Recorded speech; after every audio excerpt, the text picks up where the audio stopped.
Hi, Joey. Welcome to another episode of Compensation Insider. And firstly, thank you so much for joining us today. I'm really excited about talking about this interesting topic, which is around pay equity and transparency.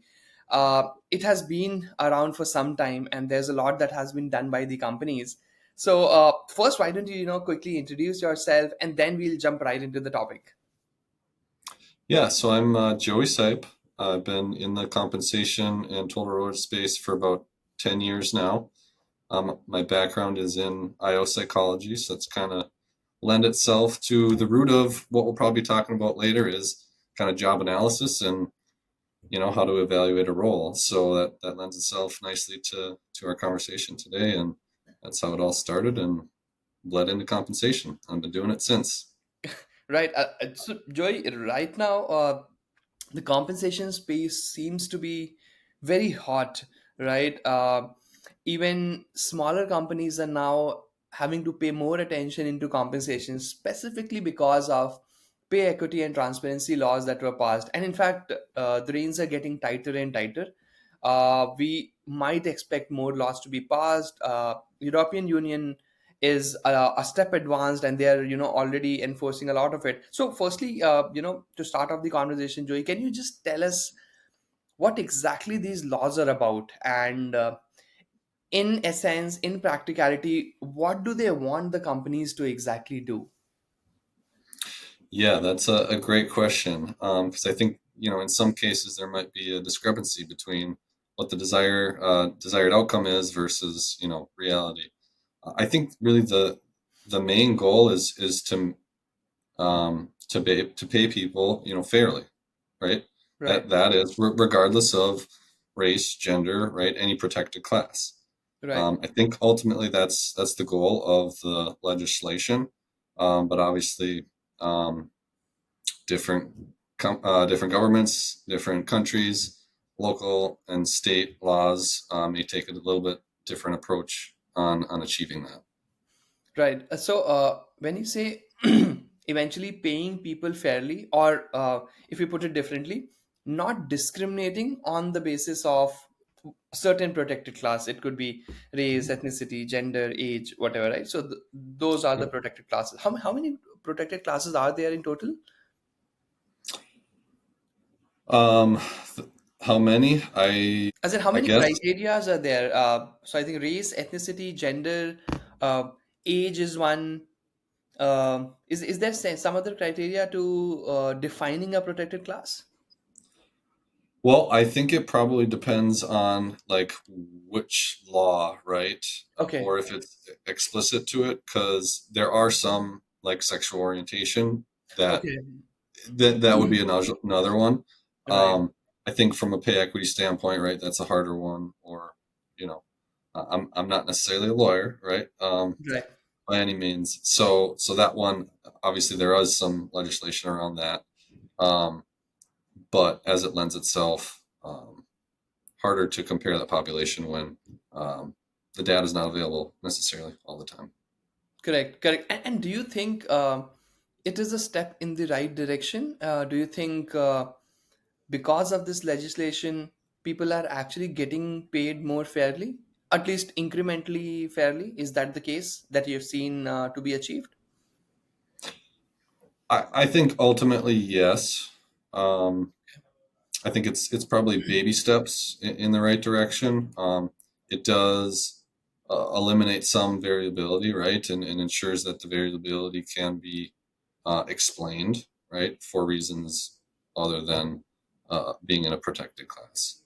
So I think it's moving in the right direction. I don't necessarily know if it solves all the problems all at once, but we shall see. Got it. Got it. So, let's talk about just pay transparency first. Uh, Mhm. what does that mean for companies, let's say, who are above 100 employees in the US? What do they have to do differently? Can you talk about that a little, and how difficult it is for them to actually do that at the first place?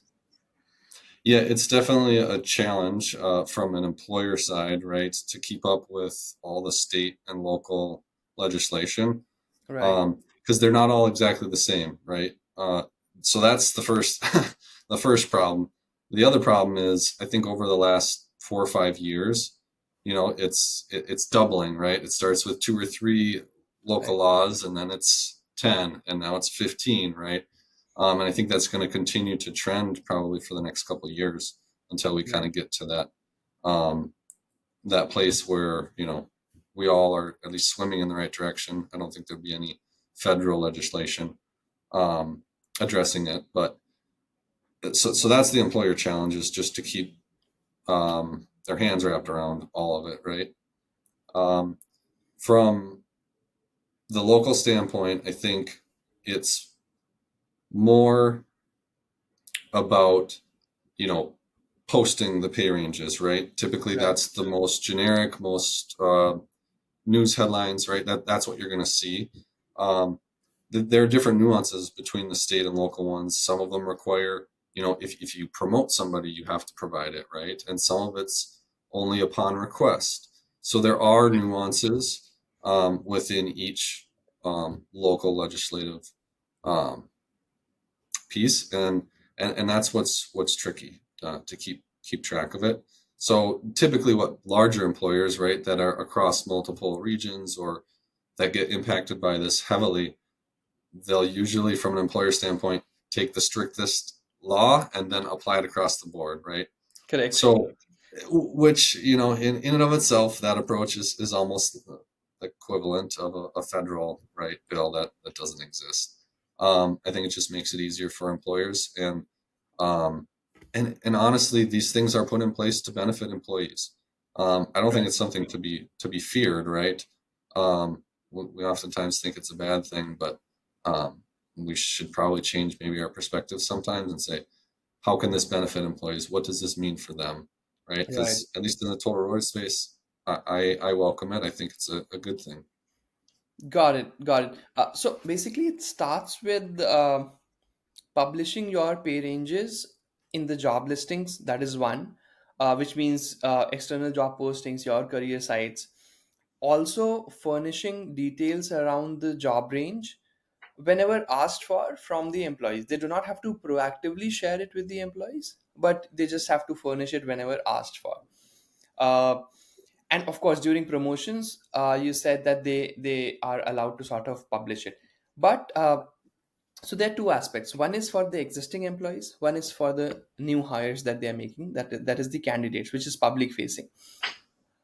Can the range be different that I post on my job listings and the one that I communicate with the employees? And let's say there are two employees in the same job role in the same geography. Basically, everything is same. Basically, the job range internally is same. Do I necessarily have to communicate the exact same range with them? And let's say I communicate a range with them today, but it undergoes a change 5 days later, right? So essentially, what I communicated to them is not correct 5 days later. So do I need to re-communicate this with them, saying that it changed today, even though I told something else 5 days ago? Yeah. What is the law around that? Um, Honestly, I'm not 100% sure on that. I think that's kind of a gray area. I would Okay. probably defer to best practice, right? And in my eyes, best practice would be to publish it, right, on an internal company website. That way, when you update it, right, it's rolled out, it's visible, so you don't have to track down, oh, who did I communicate what to, when. Correct. Um, it's a lot easier if you have an internal platform where you can just publish it, and then at least you can say, hey, it was made available. Everyone has been communicated to that it exists out here, and you have something to fall back on. So that's what I would say would be best practice. Best practice. Um, but I think you're kind of setting yourself up for risk if you are communicating it one off, because yeah, you're just opening up uh, risk when employees have the right to communicate about pay and what they've been told, as they should be. So that would be my, I guess, recommendation, to avoid it. Got it. Got it. And the one that goes externally when you are publishing a job, uh, does that range have to be the same? Because I've seen all funny stories on Reddit saying that, from 0 to 1 million, you could get anything, something like that, right? So Yeah, is there a mandate around that, or you could have any bizarre range around compensation when you are posting for a job?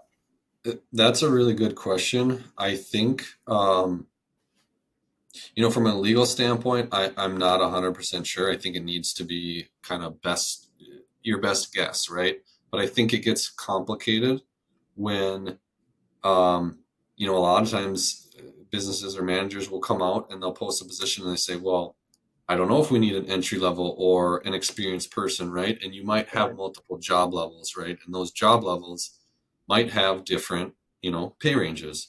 So then you're setting yourself up for risk if you are saying, oh, well, a level one, starts here, and then all of a sudden the range ends way up here. Um, and that can be confusing for people that are applying, as Right. well as right. Setting yourself up for risk.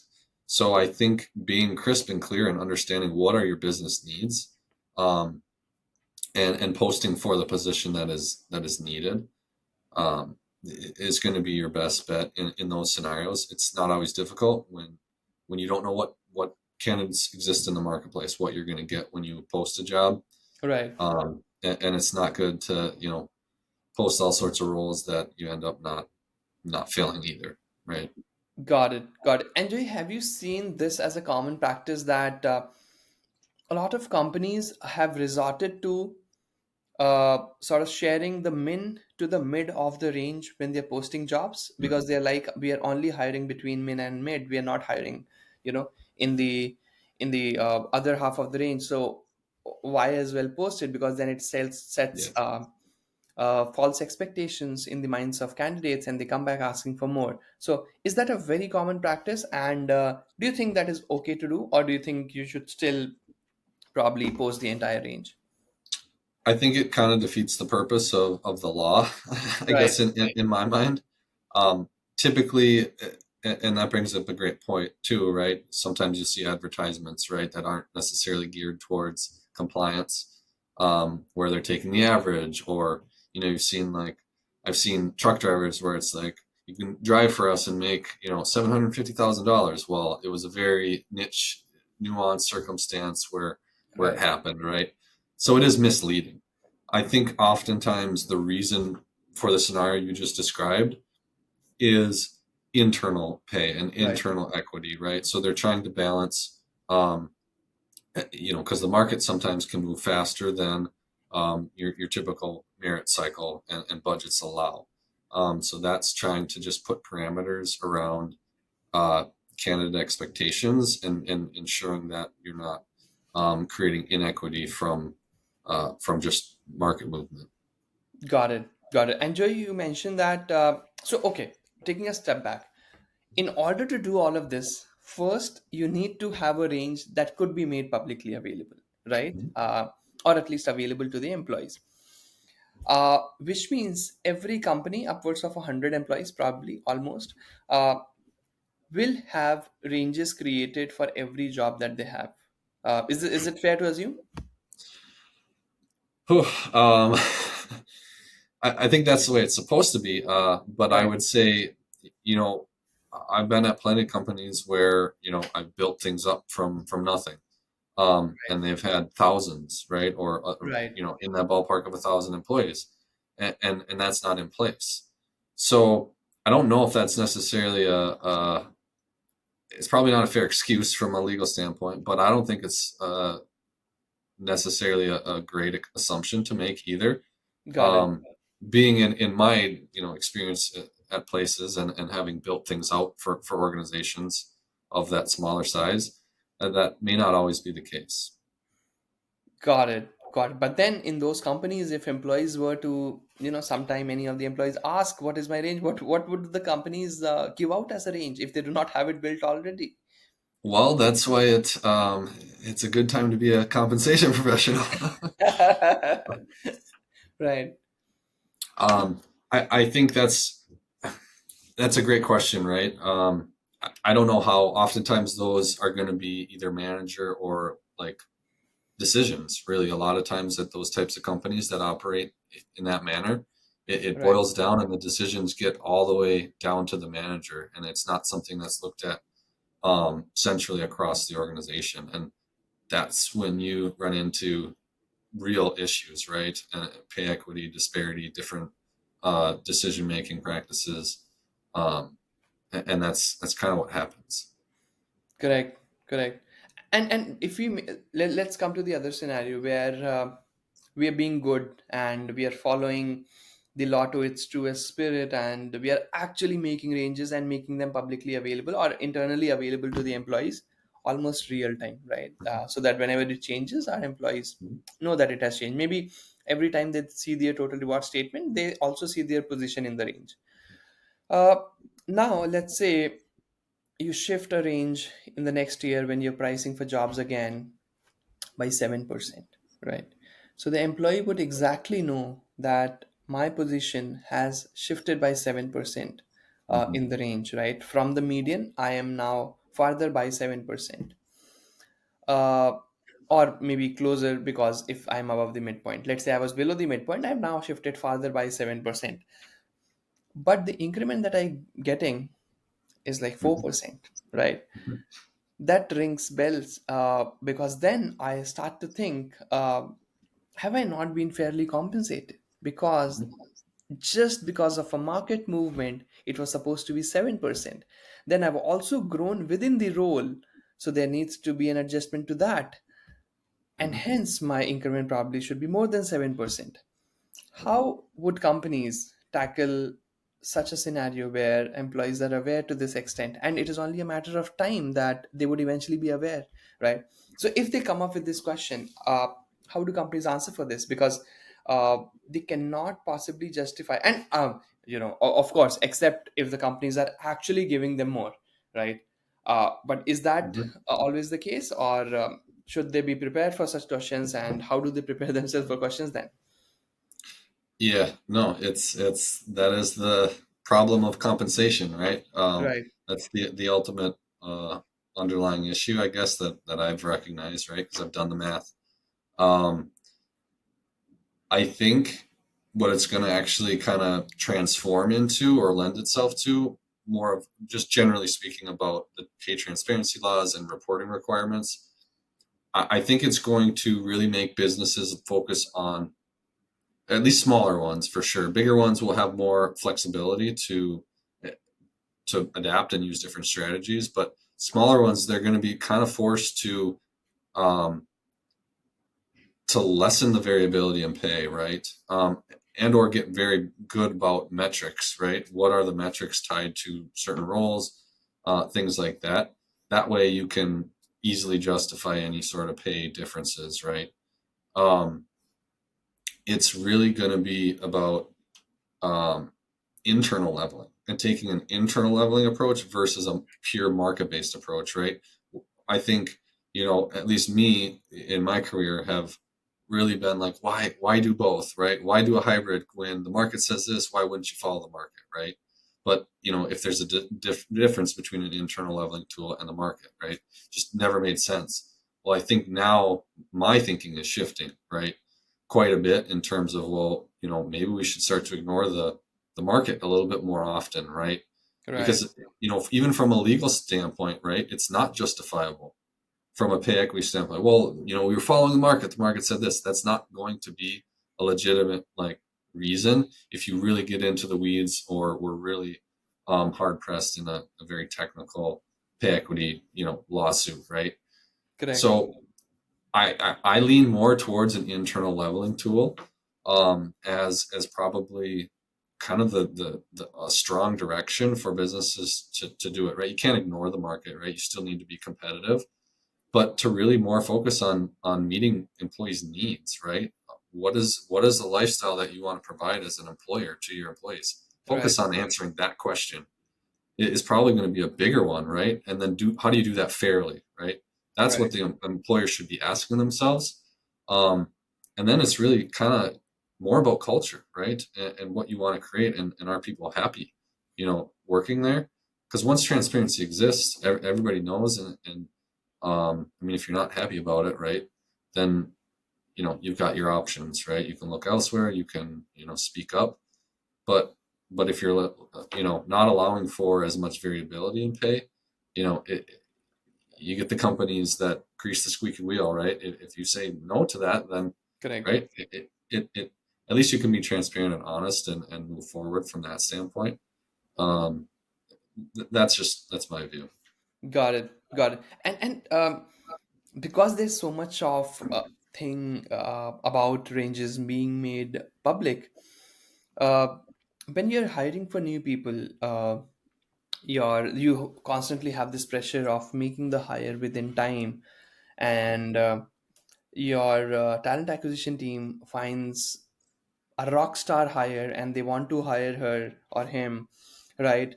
How do you, as a compensation professional, resist them that, hey, you know what, you cannot make this hire at 1.2 compa because this disturbs the internal equity? uh, is there something that you present to them? Is there a mandate that has already been drawn that this will not happen in the organization? Because even there are laws against paying people unfairly, right? So it is also a legal thing to not make that happen. So how do you ensure, or how have companies in your experience ensured that such a hire is not made at the first place, or even the other way around, hiring someone way Yeah. below the band? Yeah, I think sometimes that's where I guess folks get creative, right? Maybe it's, hey, this candidate can do more than what we asked for, and so then we go back to the drawing board and we create a new position, add Correct. responsibilities, right? That's one. I think that's an okay solution, right? Where the business and HR are partnering together and saying, okay, what is this going to look like, right? Let's redefine it. Um, it is person centric, but I think that solution, right, lends itself, um, is at least it's a little bit better, right? That's a decent solution, because it allows for you to justify it in a logical manner and doesn't break the entire system, right? All at once. So that's a route that I've seen plenty of times. Um, Otherwise, sometimes a lot of times it doesn't get to that point, right? Correct. Just in terms of either budgets or right constraints, right? A lot of recruiters will put in the practice of, hey, if you're outside of the range, it's just an automatic, or even applicant tracking systems for that matter will eliminate those candidates straight away. So those things do kind of help from that standpoint, alleviate some of those problems, but Right. um, usually that's when it's more of a conversation, and at least in my experience, right? It's, hey, we're getting a lot of people that are asking for more than the range, and then it's a broader conversation. And luckily, knock on wood, when you have those practices in place, it's not a specific person question, and Correct. it's a, hey, maybe there's a broader problem going on here, right? Correct. Correct. And that makes me switch to the other aspect of these laws, which is more around managing pay inequities, right? Now, in order to manage pay inequities, or in order to sort of not let that happen in the first place, another very common practice that hiring teams, or just companies in general, have resorted to even during increments is that we cannot pay them more base salary. Let us give them an extra bonus, right, in order to make them feel happy. Now, if you see, even though you are equitable as an organization, you're not differentiating on base pay. You're actually paying someone more by way of an additional bonus. So, do you think that still takes fair pay for a toss, or this is the answer to balancing pay equity and pay for performance? Yeah, that's kind of what I guess I alluded to in terms of building out metrics, right? I think Right. companies that want to still have a little bit more strict base pay practices and a strict process to determine what's the appropriate pay, right? They're going to have to attribute it in variable pay. To your point, I think it is a decent solution, Right. um, but it's a whole, right. There's so many jobs that it's very hard to have strict metrics for, right? Um, office-based roles aren't necessarily, there's not necessarily hard metrics for a lot of roles. and I think it's a decent solution, right? That it allows you to pay for performance. If you say, hey, it's you're going to get a larger variable, right? Pay mix is going to change a little bit, you know. Correct. So yes, that's a definitely uh, another strategic move that I think compensation and total rewards HR professionals are going to be able to offer up as a solution to keep equity, but then having hard metrics, right? Those are hard metrics and different incentive plans. They're not Correct. your discretionary, or yeah, they're not discretionary, right? In nature, or at least a large portion of it shouldn't be, because otherwise you're doing a pay equity analysis on the bonus amounts, right? Um, and that kind of defeats somewhat of the purpose, Correct.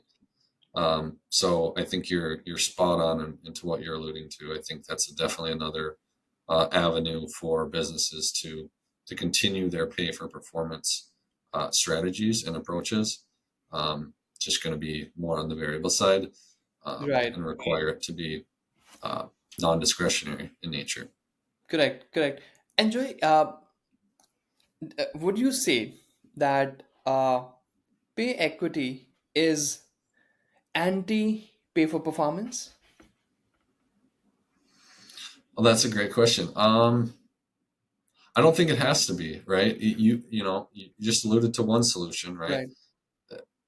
There people are going to get creative, right? I might not be able to think of it, but Right. somebody's going to get creative in terms of how do we manage people better, right? How do we measure it, right? That's going to be a huge question, um, to still capitalize on paying for performance. It's all going to come down to metrics, right? Outcomes, performance evaluation and measurement. I Correct. think it's just going to make those things so much more critical for businesses, right? As you put more investment on those things, right? The value of it. Um, yeah, that it's going to be it'll be interesting, but I think that's definitely a possible direction for businesses to go. I think it's fair to say there will be some of that, right?